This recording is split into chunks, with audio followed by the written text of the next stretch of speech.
Genesis chapter 3.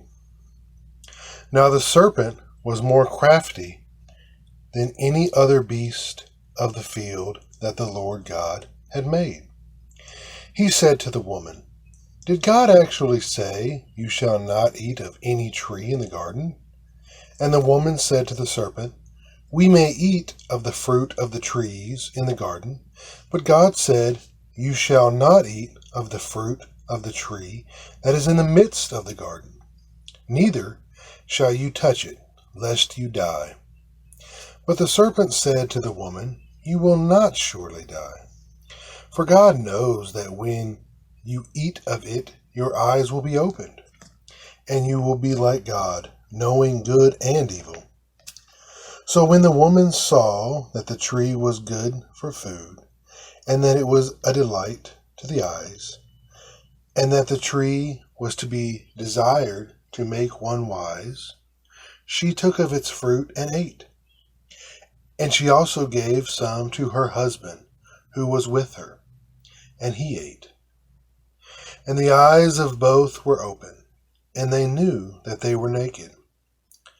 And they sewed fig leaves together, and made themselves loincloths. And they heard the sound of the Lord God talking in the garden in the cool of the day. And the man and his wife hid themselves from the presence of the Lord God among the trees of the garden. But the Lord God called to the man and said to him, "Where are you?" And he said, "I heard the sound of you in the garden, and I was afraid, because I was naked, and I hid myself." He said, "Who told you that you were naked? Have you eaten of the tree of which I commanded you not to eat?" The man said, "The woman whom you gave to me, she gave me fruit of the tree, and I ate."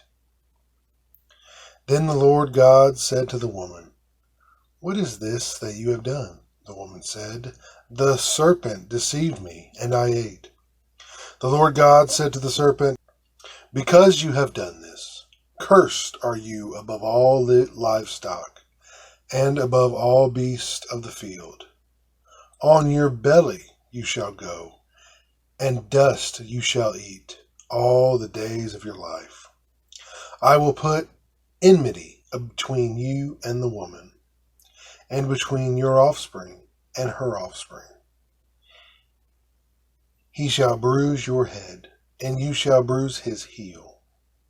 To the woman he said, "I will surely multiply your pain in childbirth. In pain you shall bring forth children. Your desire shall be for your husband, and he shall rule over you." And to Adam he said, "Because you have listened to the voice of your wife, and have eaten of the tree of which I commanded you, you shall not eat of it. Cursed is the ground because of you. In pain you shall eat of it all the days of your life. Thorns and thistles it shall bring forth for you, and you shall eat the plants of the field. By the sweat of your face you shall eat bread, till you return to the ground.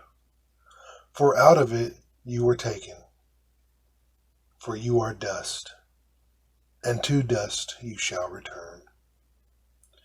The man called his wife's name Eve, because she was the mother of all living. And the Lord God made for Adam and his wife garments of skins and clothed them. Then the Lord God said, "Behold, the man has become like one of us in knowing good and evil. Now, lest he reach out to his hand and take also of the tree of life and eat, and live forever." Therefore the Lord God sent him out from the Garden of Eden to work the ground from which he was taken. He drove out the man, and at the east of the Garden of Eden he placed the cherubim and a flaming sword that turned every way to guard the way to the tree of life.